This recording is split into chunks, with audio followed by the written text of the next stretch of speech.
అందరికీ నమస్కారం. నేను బ్రహ్మనాయుడు.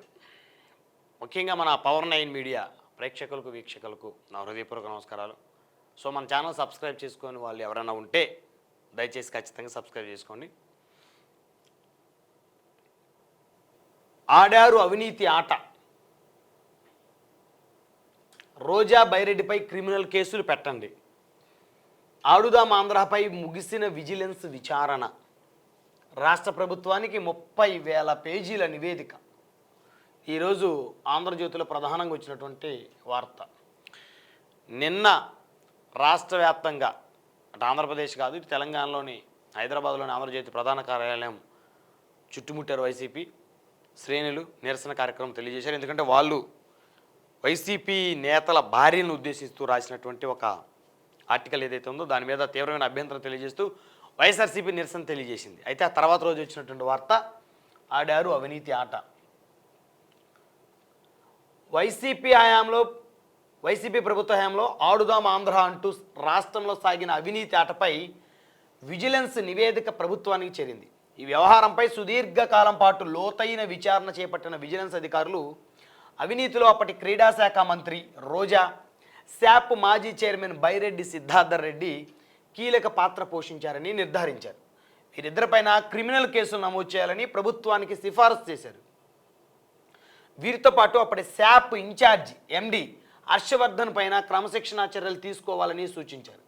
అలాగే అప్పటి school education commissioner Suresh Kumar, మరో ఐఏఎస్ అధికారి ధ్యాన్చంద్తో పాటు రిటైర్డ్ ఐఏఎస్ అధికారిని వాణిమోహన్ పైన తగు చర్యలు తీసుకోవాలని కోరారు. శాప్లోని ఐటీ విభాగంలో పనిచేసేవారు సైతం ఈ అవినీతికి పూర్తిగా సహకరించారని వారిపైన తగిన చర్యలు తీసుకోవాలని సూచించారు. ఓట్ల కోసం ఆటలు. ఎన్నికలకు ముందు ఓట్లాటకు తెరలేపిన వైసీపీ నేతలు ఆడుదాం ఆంధ్ర పేరిట యువతను మభ్యపెట్టేందుకు ప్రయత్నించారు. కానీ ఇందులోనూ అనేక అవకతవకలకు పాల్పడ్డారు. నిధులు పక్కదారి పట్టించి జేబులు నింపుకున్నారు. శాప్ కూడా నిబంధనలకు తూట్లు పొడుస్తూ క్రీడాకారులకు అన్యాయం చేసింది. సాధారణంగా శాప్ 16 ఏళ్ల లోపు వారికి సబ్ జూనియర్ విభాగం, 16 నుంచి 20 ఏళ్ల లోపు వారిని జూనియర్ విభాగం, 20 ఏళ్ళు పైబడిన వారిని సీనియర్ విభాగం కింద పరిగణించి పోటీలు నిర్వహిస్తుంది. అయితే జగన్ చెప్పిన ఆడుదాం ఆంధ్రలో 17 ఏళ్ళు దాటిన వారిని అభ్యర్థులుగా ప్రకటించారు. మరికొన్ని రోజులు ఆగితే వారికి ఓటు హక్కు వస్తుంది. ఆ ఓట్లన్నీ గుంపగుత్తుగా తమకే పడతాయన్న ఆలోచనతో ఈ నిబంధన తీసుకొచ్చారు. అలాగే క్రీడా పరికరాల కొనుగోలు దగ్గర నుంచి ఆటగాళ్లకు కల్పించే వసతి, భోజనాల్లోనూ భారీగా దోచినట్టు విజిలెన్స్ విచారణలో తేలింది అంటూ రాశారు. మరి చూడాలి.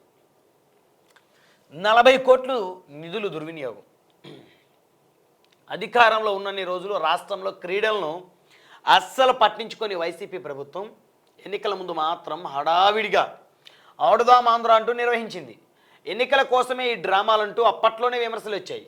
40 కోట్ల అంచనాతో ప్రారంభమైన ఆడుదాం ఆంధ్ర పూర్తయ్యేసరికి 100 కోట్ల పైనే ఖర్చు తేలింది.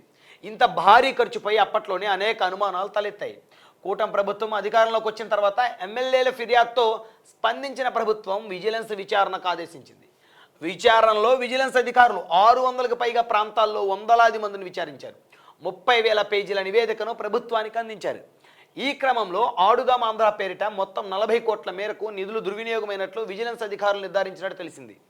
కొన్ని జిల్లాల్లో గ్రామ స్థాయిలో క్రీడలకు 10,000 కేటాయిస్తే తమ సొంత నిధులు మరో 10,000 ఖర్చు అయ్యాయంటూ మొత్తం 20,000 ఖర్చు చూపించారు. ఇలా ప్రతి స్థాయిలోనూ కేటాయింపుల కంటే రెండింతలు ఖర్చు చేసినట్లు చూపించారు. చివరకు కలెక్టర్లపై కూడా ఒత్తిడి తెచ్చి అదనంగా ఖర్చు చేయించారు. ఆడుదాం ఆంధ్ర ద్వారా ఎన్నికల పబ్లిసిటీ కోసం ఆయా వస్తువులపై జగన్ స్టిక్కర్లు వేశారు. క్రీడాకారులకు నాసిరకం కిట్లు సరఫరా చేసి భారీగానే నొక్కేశారు. విజేతలంతా వైసీపీ కార్యకర్తలే అని విజిలెన్స్ విచారణలో తేలింది. ఇది విజేతలంతా వైసీపీ కార్యకర్తలే అని విజిలెన్స్ విచారణలో తేలింది.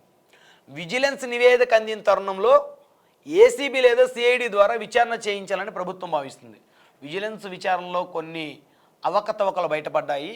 ఈ అవకతవకలు మరి బయటపడిన తర్వాత ఈ విజిలెన్స్ నివేదిక పూర్తిగా ప్రభుత్వానికి అందిన తర్వాత ఏసీబీ లేదా సిఐడి ద్వారా విచారణ చేయించాలని ప్రభుత్వం భావిస్తుందంట. అంటే వైసీపీ మాజీ మంత్రి ఆర్కే రోజా గారు, అదేవిధంగా మాజీ శాప్ చైర్మన్ బైరెడ్డి సిద్ధార్థ రెడ్డి గారుల అరెస్టుకు రంగం సిద్ధం అవుతుందా? నిజంగా ఆడుదాం ఆంధ్రాలో అవినీతి జరిగితే కూటమి ప్రభుత్వం వచ్చి 2 సంవత్సరాలు అయింది. మరి 2 సంవత్సరాల నుంచి ఇంకెన్ని సంవత్సరాలు, ఇంకా 3 సంవత్సరాల ప్రభుత్వం ఉంటుంది. తర్వాత ఎవరు వస్తారనేది ప్రజలు డిసైడ్ చేస్తారు. సో ఎవరి కోల మేమే వస్తాం ధీమా వ్యక్తం చేస్తున్నారు. అంటే ఇంకెన్ని రోజులు నిజంగా ఆడుదాం ఆంధ్రాలో అవినీతి జరిగితే, మీరు చెప్తున్నట్లు 40 కోట్లు అంచనా అయితే 100 కోట్లు దాటిందని. 40 కోట్ల అంచనాతో ప్రారంభమైన ఆడుదాం ఆంధ్ర పూర్తి అయ్యేసరికి 100 కోట్ల పైన ఖర్చు తెలియదంటే 60 కోట్ల రూపాయలు అవకతవకలు జరిగాయా, ఏం జరిగాయి, దుర్వినియోగం అయ్యాయి, నిధులు ఎవరి జేబులోకి వెళ్ళాయి తేల్చాల్సిన బాధ్యత కూటమి ప్రభుత్వం మీద ఉంది. 2 సంవత్సరాలు గడిచిపోయిన తర్వాత ఇంకా ఎన్నాళ్ళు చేస్తారు, ఇంకా విచారణలోనే ఉంటారా? సో కాబట్టి ఖచ్చితంగా ఒకవేళ ఆడుదాం ఆంధ్రలో అవినీతి కనుక జరిగితే ఖచ్చితంగా చర్యలు తీసుకోవాల్సిన బాధ్యత ఆంధ్రప్రదేశ్లో కూటమి ప్రభుత్వం పైన ఉంది. చూద్దాం మరి ఆర్కే రోజా గారు, బైరెడ్డి సిద్ధార్థ రెడ్డి గారుల మీద కూటమి ప్రభుత్వం ఏ మేరకు చర్యలు తీసుకుంటుందో, అసలు నిజంగా అందులో అవినీతి జరిగిందా లేదా, జరిగితే నివేదిక ప్రభుత్వానికి ఎప్పుడు వస్తుందో, వచ్చిన తర్వాత మళ్ళీ వాళ్ళు సిఐడితో విచారణ జరిపిస్తామని చెప్పేసి చెప్తున్నారు. కాబట్టి మరి ఏం జరిగిద్దో వేచి చూద్దాం.